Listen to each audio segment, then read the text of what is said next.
My first question of the day is for you, Stefan. I can see him down on the screen, and of course he's going to be up behind us as well. But you touched on AI in terms of how it's affecting how we live throughout the world. And I just wanted to ask you, in terms of reshaping urban development and property markets for the next decade, how do you see these AI technologies and developments affecting the way that we live moving forward?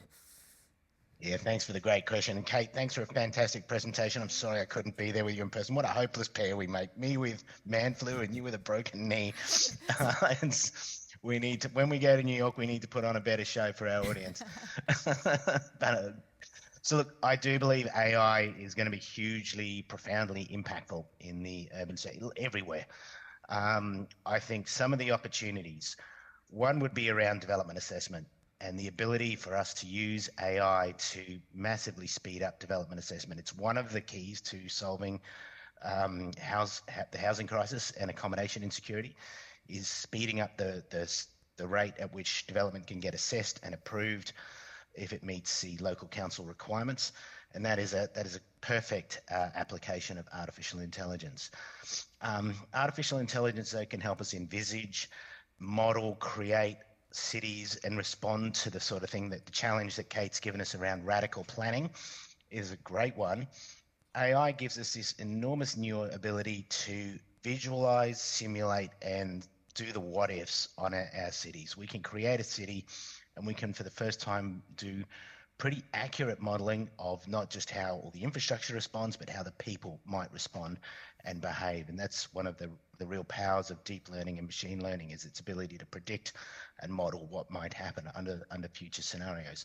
You know, I see a future where AI is really behind the town plan. It builds a town plan, it keeps it alive, it has data inflows that it's analyzing, and it's optimizing zones, all on a real-time basis.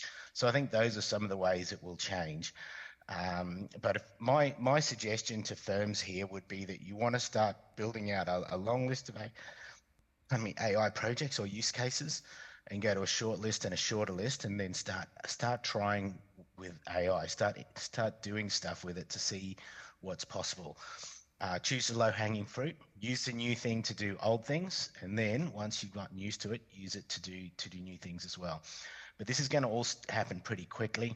AI ain't going anywhere. It's going to get more profoundly and widely used, and it's going to develop and improve pretty quickly. I think the jump to GPT-5 will be a significant jump forward for OpenAI, but we're seeing some of the other foundation models get better.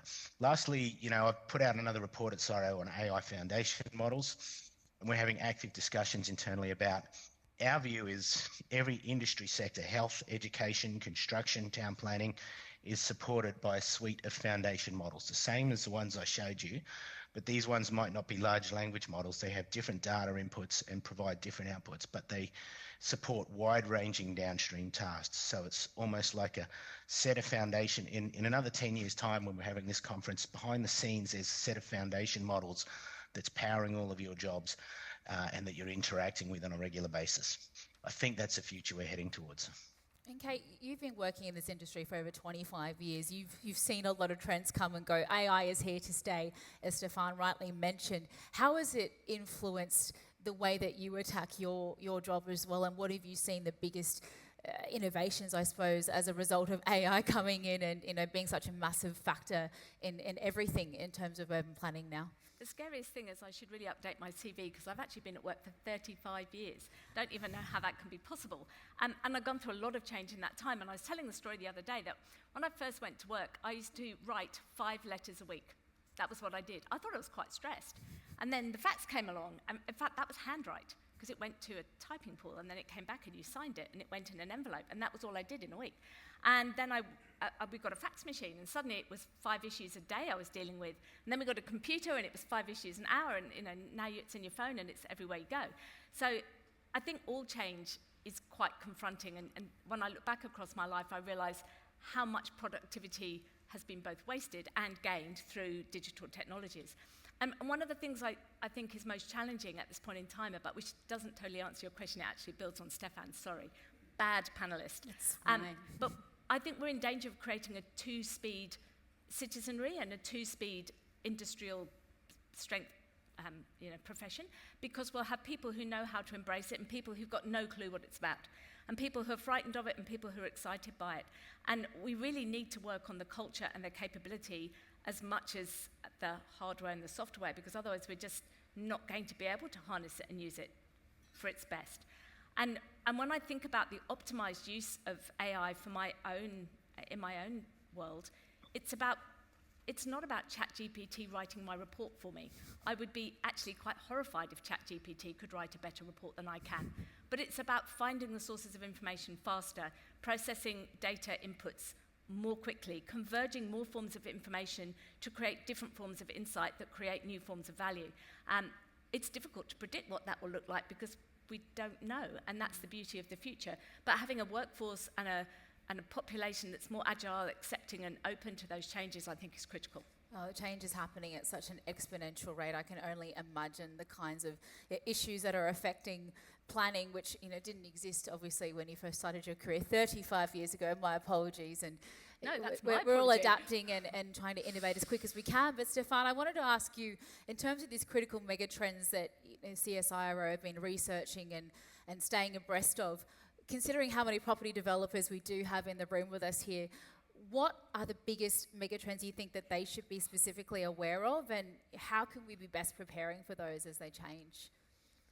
I mean, visibility of climate change is high, but that's got to be put up there. The need to adapt to the reality, the sort of possibility that insurance will not be available where you're wanting to get insurance, and the more extreme events. I think extreme heat is probably one of the really big unchecked risks that we face, and buildings can be designed to do that. I'd pull out also the opportunity for active cities, where city designs promote walking, running, hiking, physical activity, outdoor gyms, and the buildings do the same.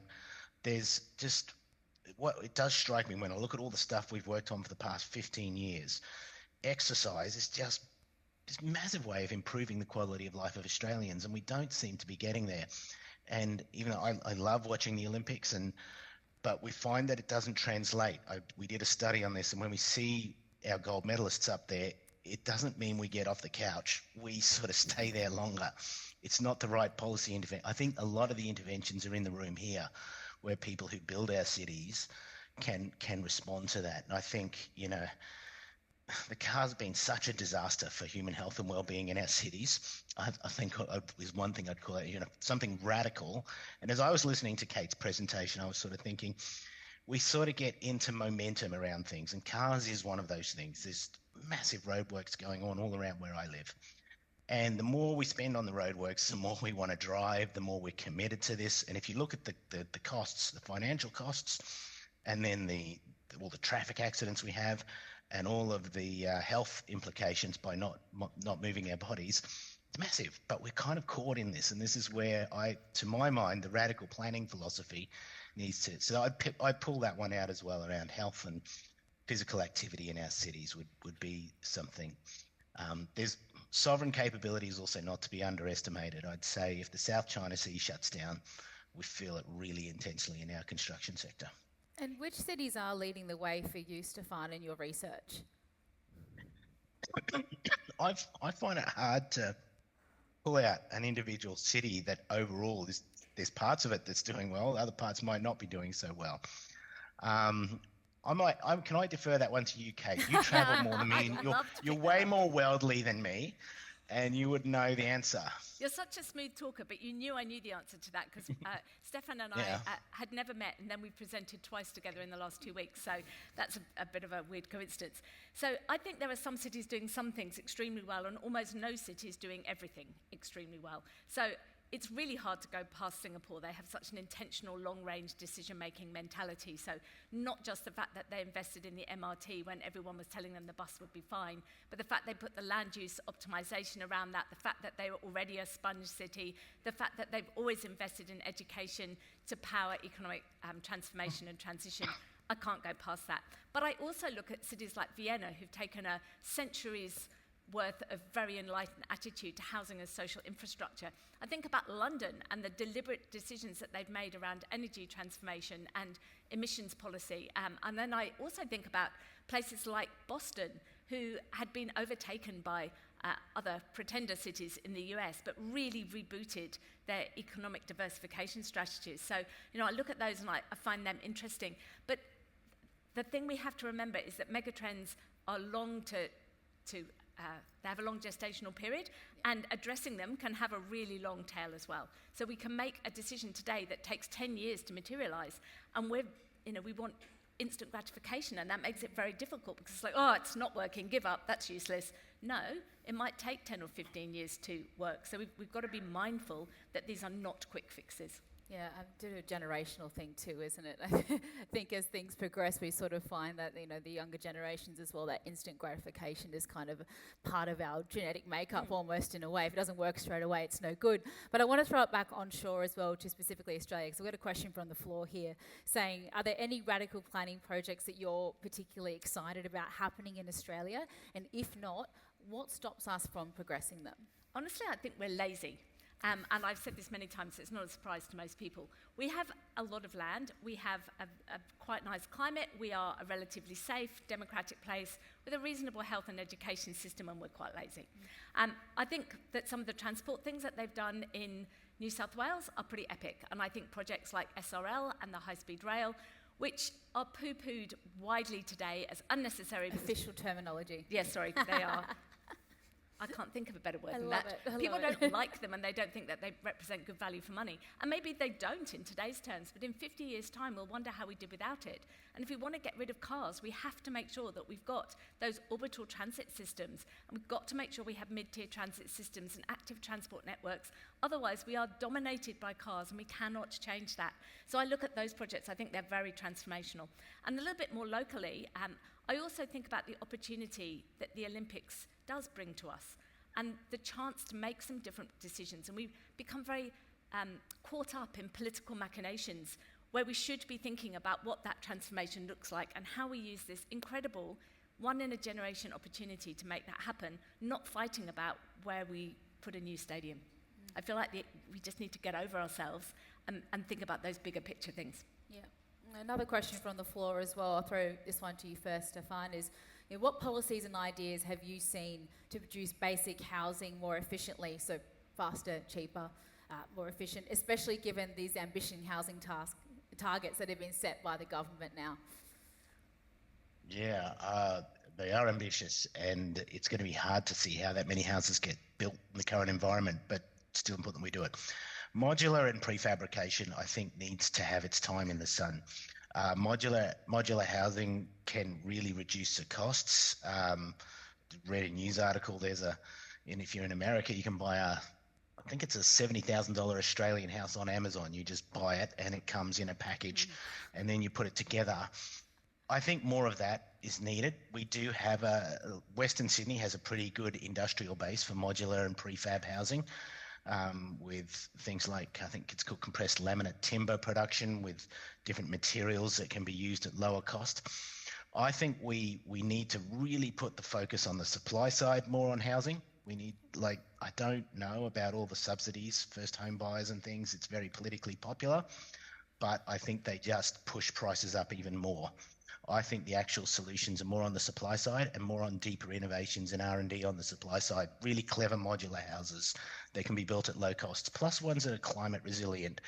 Not so, we're building a lot of real dumb stuff which is too hot and doesn't work in the Australian environment. We can massively improve that.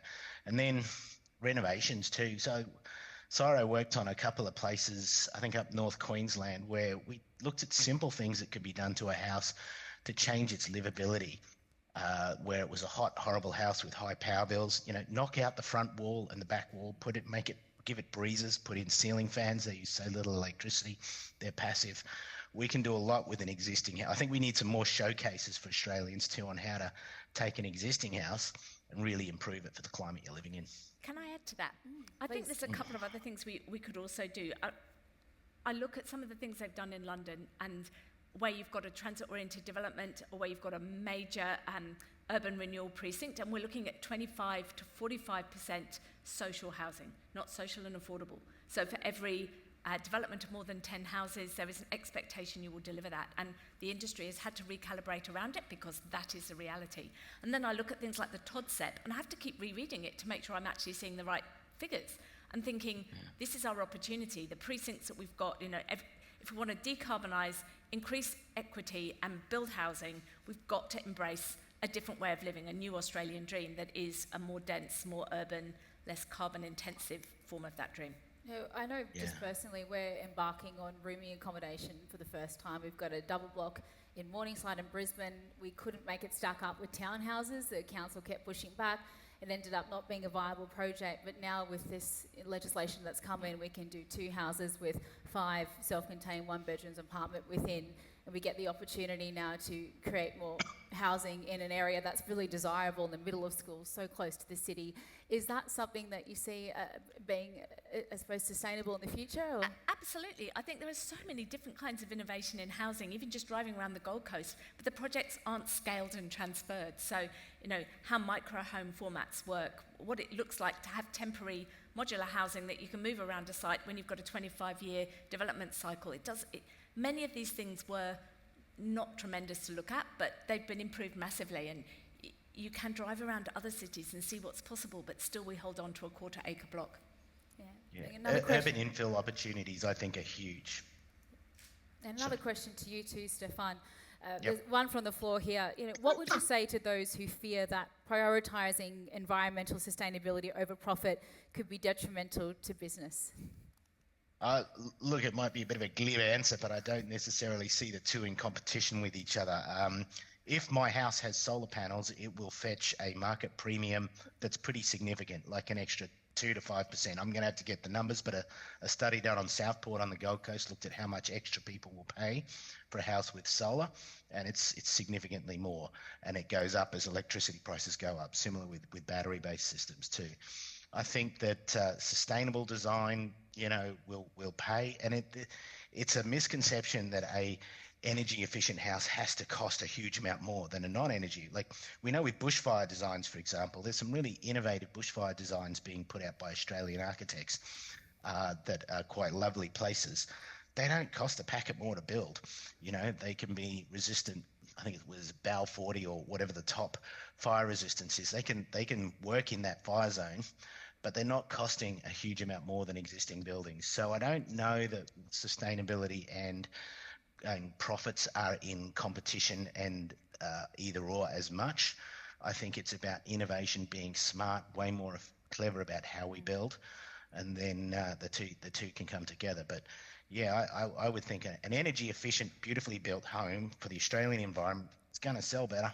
The other reality is that if we achieve a 2 degree or we get to a 2.5 degree global warming scenario, that is going to cost us so much more to deal with. That will be an economic disaster as much as it's an ecological disaster. I have to say as well. We're 6 years ahead of where we should be in terms of our global issue with warming. And I think that comes back to this issue around, who is making the decisions, who has the vision, who's going to experience the outcomes. It's really hard to relinquish your here and now economic challenge for a better good that you may not even live to see.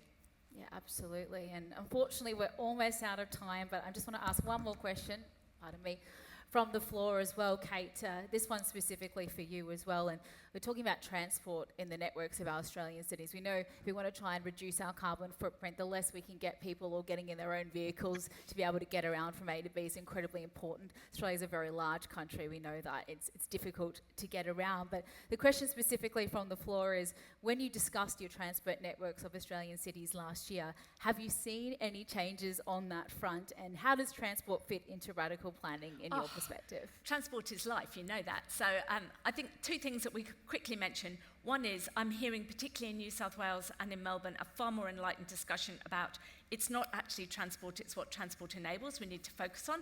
And the business case is about what happens over the next 10, 20 and 50 years, not the return that we can capture 3 years post-completion. That's very much more enlightened conversation than it was 5 years ago. But the second is transport innovation. So recently went to Perth and I saw my first autonomous trackless tram, solar powered. Awesome! I was so excited. I was like literally red hot. So I think one of the things that we have to think through is that increasingly those mid-tier solutions, we've just got to start saying, yes, let's give it a go and see what happens, rather than no, not in my backyard. I love that. Guys, thank you so much for your time. We are the walking wounded here today, but I think we can all agree they're just exceptional talents, and we're so grateful, Stefan, that you managed to drag yourself out of bed and join us, albeit virtually today. It's been an absolute pleasure having you with us, as with you, Kate. Wonderful to have you back. Round of applause, I think, Thank you. for our wonderful Thank guest you. speakers Thank you in very our much. morning Thank you. segment.